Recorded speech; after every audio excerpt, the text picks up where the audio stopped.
Greetings and welcome to our podcast, Highly Unqualified. You know very well from our previous podcast and, of course, also from our name, that we are normal people talking about serious topics while giving our opinion. But, however, several of our fans ask us to talk about this topic because they suffer from it. So, out of respect for them, we will address this topic more seriously and cleverly with the help of professionals in their field. We are discussing about Body Dysmorphic Disorder, or BDD. Joining me are Abdiel and Arturo, experts in the field. Okay, then let's start. But first of all, what is that? Well, Abdiel, if you could answer this question, what is BDD? Of course, Alberto. I am very grateful being here to program returning to question body dysmorphia, disorder characterized by exclusive and persistent concern over persistent imaging physical. Can lead distortion, imaging, and significant impact on your life. Wow, that is certainly very interesting. But there is still the question of how you identify that you or someone else has it. So could you, Arturo, answer this question? How does BDD manifest? Sure, I'm excited to be here today and be able to answer any question you or your followers may have.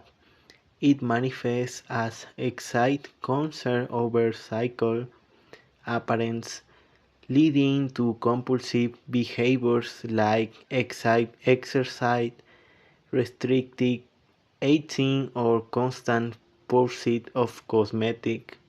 Suggests social avoidance and depression can also result.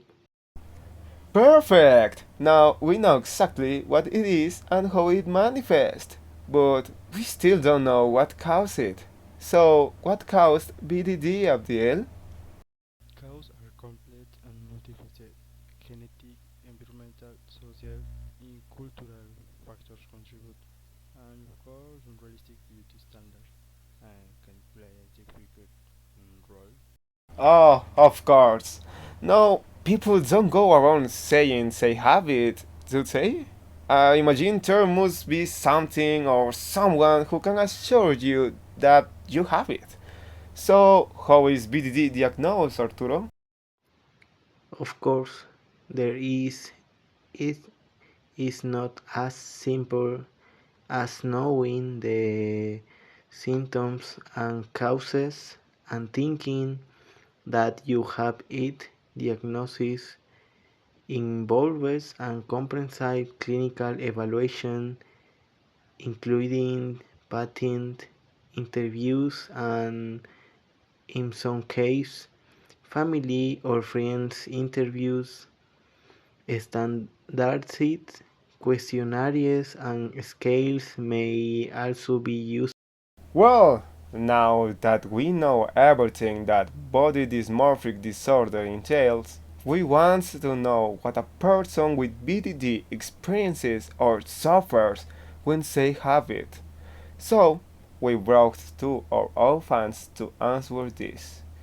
To all the audience, I asked for a lot of respect and empathy for these two individuals, who are Angel and Emmanuel. Let's start with you, Angel. How did BDD affect your life? Hi guys, how's it going? I really appreciate the opportunity to be here. Where to start? It's quite complicated to have it. At first, I didn't even know I had it.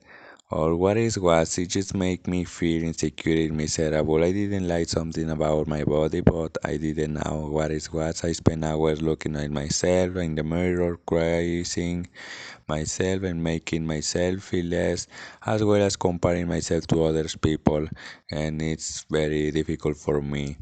Telling myself that they had a better physical than me, that only because of that they were happier and were doing better in their lives, that because of my body bad things happiness to me and people stay away from me, when in reality it was me who keep away from people because of my insecurity, that they would reject me or criticize me. And although I knew this wasn't normal, I was afraid to seek help. I feel that just criticize myself, people would do the same after knowing that I had it, but after investigating a little on the subject, I knew that this was more normal. That I thought that I shouldn't be afraid to say or seek help. So after that, I was not afraid. I sought help with therapy and family support, and finally I've overcome it. Clearly, it is not simple or easy.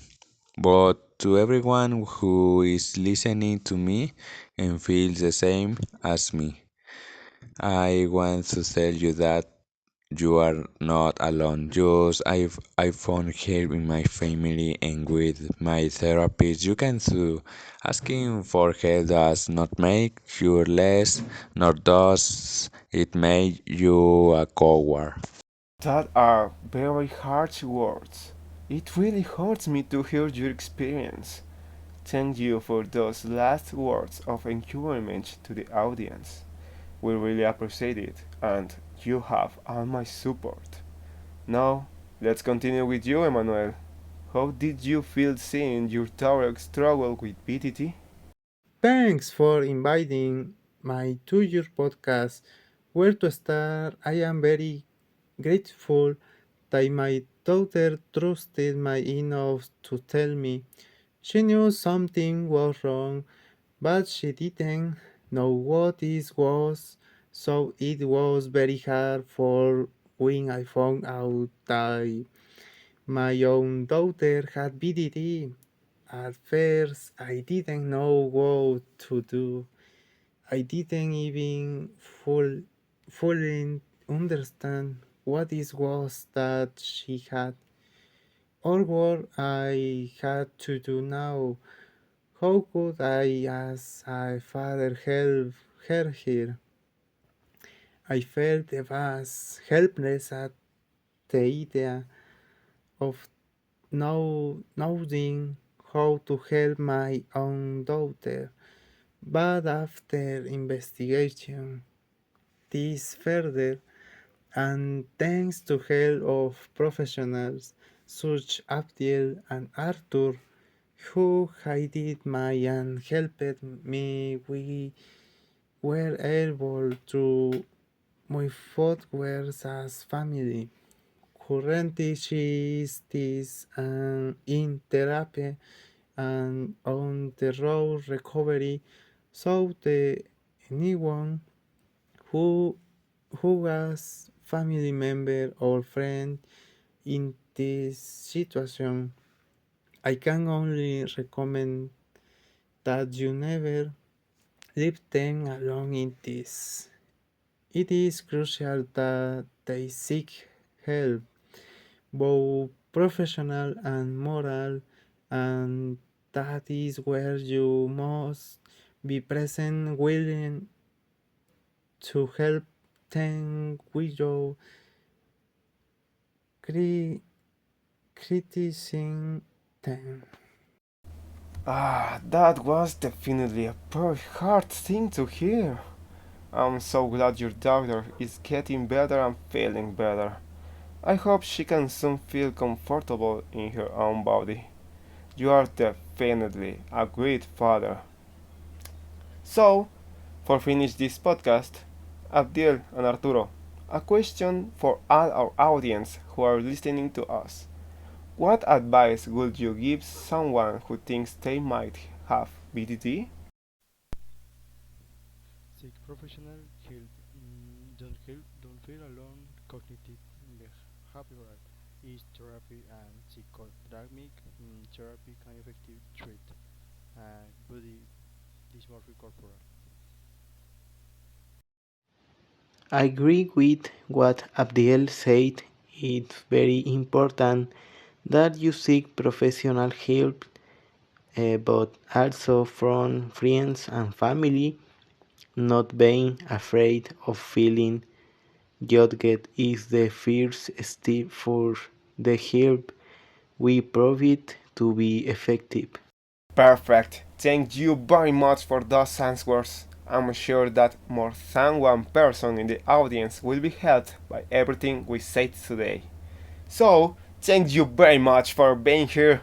To you, our guest, our experts, and of course, you who are listening to us today. Remember, BDD is a serious disorder requiring professional attention. So, that was everything for the podcast of today. Thank you for listening to us. Tune in next time. And remember, we are highly unqualified.